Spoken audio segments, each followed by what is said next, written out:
Hello दोस्तों, आज के इस फ्री कुंडली के एनालिसिस में लक्ष्मी जी का नंबर आया है। इन्होंने दिल्ली से हमें कांटेक्ट किया है। आप लोग भी कमेंट कर सकते हैं। कुछ महीने निकल जाते हैं, पहले के भी कई लोगों के पेंडिंग में चल रहा है। तो यहाँ पर लक्ष्मी जी का जो बर्थ चार्ट का एनालिसिस कर रहे हैं, देखिए पहले तो इनका है कन्या लग्न का चार्ट। और अगर हम देखिए इनका लग्न का जो मालिक है बुध, वो धन भाव में मित्र के घर में बैठा हुआ है, शुक्र के घर में बैठा हुआ है। और शुक्र अपने मित्र के साथ, स्वग्रही शुक्र के साथ, है ना। ये सारे जो एक एक पॉइंट, ये सारे बहुत इंपॉर्टेंट है, क्योंकि लग्नेश और धनेश की यहाँ पे युति हुई हुई है धन भाव में। तो यहाँ पे मनी हाउस काफ़ी पावरफुल हो रहा है, एक्टिव हो रहा है। यानी ऐसा इंसान अपनी मेहनत से बहुत पैसा कमाने की काबिलियत रखता है, क्योंकि लग्ना लॉर्ड धन भाव में गया है और धनेश स्वग्रही है वहाँ पर। यानी पैसे के वैसे भी योग धनेश की वजह से भी अच्छे बन रहे हैं। अब दोनों के कंजंक्शन की वजह से, युति की वजह से वहाँ पर, और दोनों ही मित्र हैं तो वहाँ पे, और दोनों मित्र होने के बाद एक मित्र अपने खुद के घर में है। तो ये धन हाउस जो मनी हाउस है, ये काफ़ी पावरफुल हो रहा है यहाँ पे। तो ज़िंदगी में इनकी आर्थिक उन्नति, आर्थिक प्रगति बहुत अच्छी बताता है। ऐसा इंसान जब अपने घर में भी जन्म लेता है तो उसके माँ बाप को बहुत प्रगति होती है। और जैसा कि ये एक बहन है हमारे, तो जब ऐसे कोई बहन शादी करके जब किसी के घर में जाते हैं, तब उस घर में भी बहुत प्रगति होती है इनके पैर से। बोलते हैं ना हम कि बहुत लकी होती है कोई लड़की, घर में आने के बाद प्रगति होती है, शादी होने के बाद उस घर की बहुत प्रगति होती है। तो ये बहन के ऐसे बहुत अच्छे योग हैं। देखिए थर्ड हाउस में सूर्य है, पराक्रमी बनाता है, साहसी बनाता है। थर्ड हाउस का सूर्य जीवन में इंसान को अपने जो भी स्ट्रगल आते हैं, जो भी परेशानी आती है, उनसे वो बहुत ही साहस से, बहुत ही हिम्मत से सामना करता है और विजयी हो जाता है अंत में। देखिए यहाँ पर क्या है, तृतीयेश मंगल की हम बात करें तो सप्तम भाव में चंद्र के साथ लक्ष्मी योग कर रहा है। अब देखिए कन्या लग्न में क्या होता है, मंगल कारक नहीं होता है। एक तो अष्टम स्थान का मालिक है, तीसरा भाव भी देखिए अशुभ स्थान होता है, ठीक है, अष्टम से अष्टम स्थान है। तो यहाँ पे मंगल वैसे भी पापी ग्रह हो जाता है।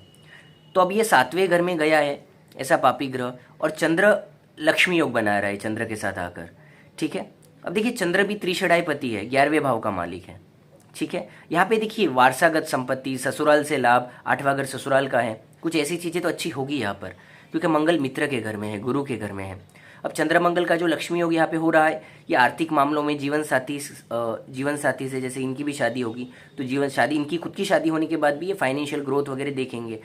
लेकिन मंगल और चंद्र कहीं ना कहीं पापी ग्रह है, तो कहीं ना कहीं क्या होगा कि सब अच्छा होकर भी कुछ इंटरनल जो मैटर्स हैं पति पत्नी के, उसमें ये कहीं ना कहीं डिस्प्यूट लाएगा, मतभेद लाएगा, मिसअंडरस्टैंडिंग्स लाएगा, लड़ाई झगड़े लाएगा, ठीक है। क्योंकि मंगल यहाँ पे पापी है, अष्टमेश होकर गया है। इतना है कि वो कुछ दूसरी पॉजिटिव सर्कमस्टेंस में गिरा हुआ है, कुछ अच्छी चीज़ें भी वो वहाँ पे देने को बाध्य हुआ है, लेकिन नेगेटिव चीज़ों का मालिक होकर कुछ नेगेटिविटी भी वहाँ पर वो दे रहा है, उतनी प्योरिटी के साथ नहीं आया हुआ है वो।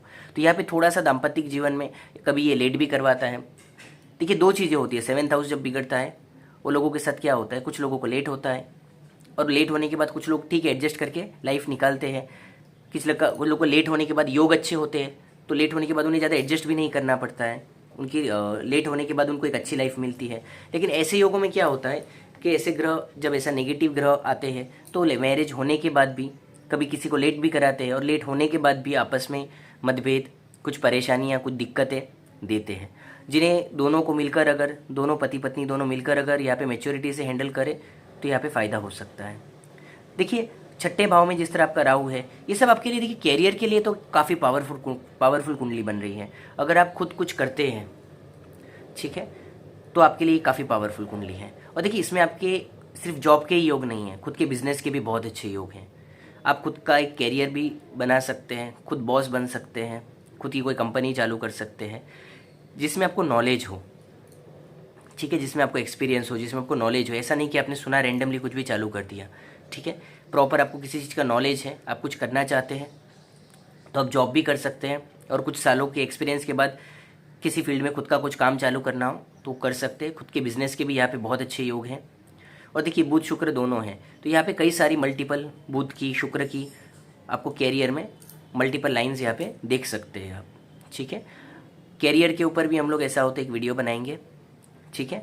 9 ग्रहों के अलग अलग जो कैरियर होते हैं, जो पुराने हज़ारों कैरियर बताए गए उनसे अभी तो और नए नए कई सारे कैरियर हैं, तो हमें वो कनेक्ट करना पड़ता है, ठीक है। अब देखिए यहाँ पे क्या है, अष्टमेश भी हमने देखा। अगर भाग्येश की बात करें शुक्र की, वो भी धन भाव में है। ऐसे इंसान अपने भाग्य से बहुत पैसा कमाता है। पूरा कैरियर की कुंडली है ये, एक सक्सेसफुल कैरियर बनाने की कुंडली है। कैरियर में आप बहुत सक्सेसफुल होगे। देखिए यहाँ पे लेकिन मेहनत करना पड़ेगा। गुरु भाग्य हाउस में है। अब गुरु यहाँ पे इस कुंडली में अगर हम देखें तो 4th एंड 7th हाउस का मालिक है। अब देखिए ये गुरु भी काफ़ी हद तक मैरिज लाइफ को सपोर्ट करने वाला बन रहा है, क्योंकि 7th हाउस का मालिक 9th हाउस में गया है। तो किसी भी चीज़ को आप देख रहे हो तो हमने भाव भी देखा, भावेश को भी देखना पड़ेगा। तो ये देखिए वहाँ जो मंगल थोड़ी नेगेटिविटी पैदा कर रहा है, अगेन गुरु वहाँ पे थोड़ा सा पॉजिटिव हो रहा है। ठीक है, यानी पॉजिटिव फैक्टर्स भी बहुत सारे हैं। छोटे मोटे कोई नेगेटिव आती है तो आप लोग ओवरकम कर सकते हो उसे अपनी समझदारियों से। ठीक है, आपका जो लाभेश है वो केंद्र में है। ठीक है, लक्ष्मी योग में बैठा हुआ है। हर तरीके से ये कुंडली पावरफुल बन रही है। और जो 12वें घर का मालिक है सूर्य, वो 3रे भाव में है।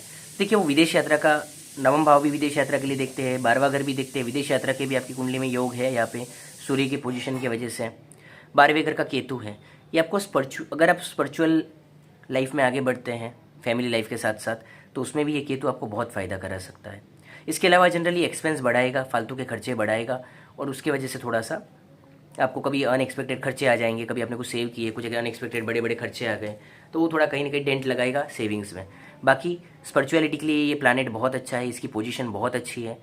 अगर मेडिटेशन, ध्यान, ये सब चीज़ों में अगर आप आगे बढ़ते हो तो ये केतु आपको बहुत ज़्यादा फ़ायदा कराने वाला है। 12वें घर का केतु मोक्ष का स्थान होता है, जो स्पिरिचुअलिटी की तरफ आगे बढ़ने वाली जो पुराने जन्म की साधनाएं बताता है ऐसा केतु, इसे आप कंटिन्यू करते हैं तो यहाँ तक कहा जाता है, मतलब वो आत्मा कंटिन्यू उस प्रोसेस को फॉलो करती जाती है।